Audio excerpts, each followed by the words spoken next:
Excelentíssima Senhora Ministra de Estado e das Finanças, Excelentíssimo Senhor Presidente da Comissão de Defesa Nacional, Excelentíssimos Senhores Secretários de Estado, Excelentíssimo Senhor Presidente da Câmara Municipal de Viana do Castelo, Excelentíssimos Senhores Membros do Conselho de Administração da Impordef, Estaleiros Navais de Viana do Castelo S.A. e o STC, Senhoras e Senhores convidados.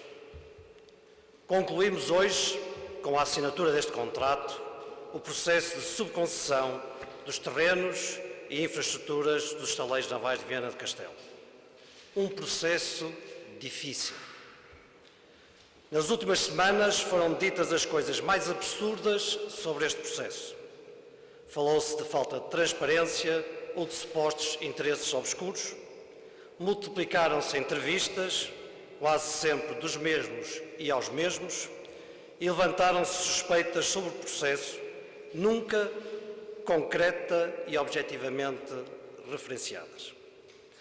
Mas também, quase sempre, sem se discutir o essencial. Sem se discutir a verdadeira situação dos estaleiros navais de Viana do Castelo, o seu custo para os contribuintes e o que conduziu a esta situação. Sem se avaliar as possíveis soluções, nem tão pouco a que foi encontrada pelo Governo. Alguns optaram pelo caminho mais fácil e do qual puderam retirar, certamente, um pontual benefício político. Optaram pela confusão, optaram pela condenação em vez do aplauso, mesmo quando um grupo empresarial português assume publicamente importantes responsabilidades quando mais nenhum outro se propôs fazê-lo. O caminho do Governo foi outro.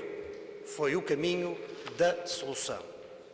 Foi o de procurar uma alternativa ao encerramento inevitável dos estaleiros e que permitisse manter a construção e a reparação naval na região e o maior número de postos de trabalho possível. Foi essa a nossa decisão.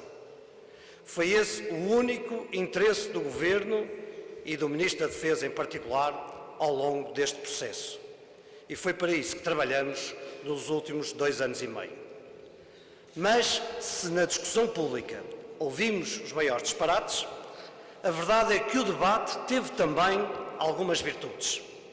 Desde logo, o facto do país ter ficado a saber que o Estado era dono de uns estaleiros em Viana do Castelo, financiado com dinheiros públicos e onde estavam 600 trabalhadores sem trabalho para realizar. Um estaleiro onde estava atracado um navio, rejeitado pelos Açores, sem qualquer solução à vista e que representou um prejuízo superior a 70 milhões de euros para a empresa e para todos os portugueses. Um estaleiro onde se amontoava material adquirido há mais de 6 anos a deteriorar-se e sem qualquer utilização prevista. Mas a discussão fez-nos ainda recuar no tempo, aos finais da década de 70. Para alguns, os argumentos invocados hoje são os mesmos de então. O Estado tem de garantir, o Estado tem de assegurar, o Estado tem que manter indústrias e fábricas. Um discurso que se repete a cada processo de privatização. Minhas senhoras e meus senhores, os estaleiros navais de Viana do Castelo são um exemplo do falhanço do Estado como gestor. Do falhanço de um modelo ideológico, de quem acreditou que o Estado tem de saber construir navios ou produzir bens e serviços que não são essenciais. O Estado não tem de saber construir navios, tal como não tem de saber produzir cervejas e por isso privatizou a Unicef na década de 80. Não tem de saber prestar serviços de telecomunicações e por isso privatizou a Portugal Telecom nos anos 90. Não tem de saber reparar aviões e por isso privatizou a Zogma em 2004.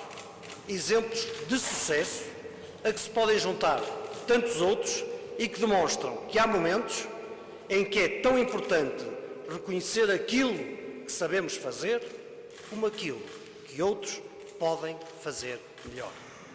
O Estado não é a solução para os estaleiros navais de Viana do Castelo. O Estado nunca foi a solução para os estaleiros navais de Viana do Castelo, nem para a construção naval em Portugal. O Estado foi o problema.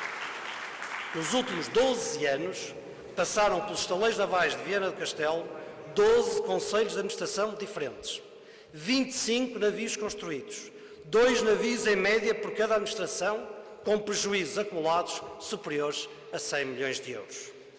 Nos últimos 12 anos, os estaleiros navais de Viana do Castelo têm vindo a apresentar uma redução progressiva da faturação, a par de encargos cada vez mais significativos para os contribuintes. 40 milhões de euros anuais, cerca de 110 mil euros por dia. Nos últimos 12 anos, os estaleiros navais de Viana do Castelo foram acumulando passivo que atinge, nesta altura, os 270 milhões de euros. Números que demonstram, só por si, a incapacidade do Estado para resolver o problema. E é por isso que esta subconcessão é também uma opção ideológica. As dificuldades financeiras e os problemas que encontramos nos últimos 2 anos e meio apenas condicionaram o processo. Se não fossem essas condicionantes, hoje estaríamos a falar de um processo de privatização e não de subconcessão. Era essa, como disse a Sra. Ministra de Estado das Finanças, a nossa primeira opção. Provavelmente mais atrativa e com mais interessados. Minhas senhoras e meus senhores, este é um dia decisivo para a construção e reparação naval em Portugal e para Viana do Castelo. Mas é também um momento de oportunidade. A partir de hoje, deixamos de falar do passado dos estaleiros. Passamos a falar do futuro dos estaleiros. Finalmente, os estaleiros podem trabalhar sem o espartilho do Estado, com acesso a outras fontes de financiamento, com outra capacidade de investimento e de modernização tecnológica e com acesso a outras carteiras de clientes. Mais de 30 anos depois, os estaleiros em Viana do Castelo regressam finalmente ao mercado no respeito pelas regras europeias de concorrência. Perguntam-me porque é que insistimos tanto nesta subconcessão. Se não teria sido mais fácil deixar as coisas como estão, não tomar decisão alguma, tentar vender mais umas tantas toneladas de aço para pagar uns tantos meses de ordenados, culpar a Comissão Europeia pelos 181 milhões de euros que os portugueses teriam, inevitavelmente, que pagar na sequência do processo aberto para a Direção-Geral competente, ou encontrar mais uma forma de financiamento público, mesmo que ilegal, que permitisse realizar mais um aumento de capital, mesmo que isso significasse deixar os trabalhadores sem trabalho e um estaleiro sem construção. Teria sido mais fácil, é verdade, e até talvez mais popular.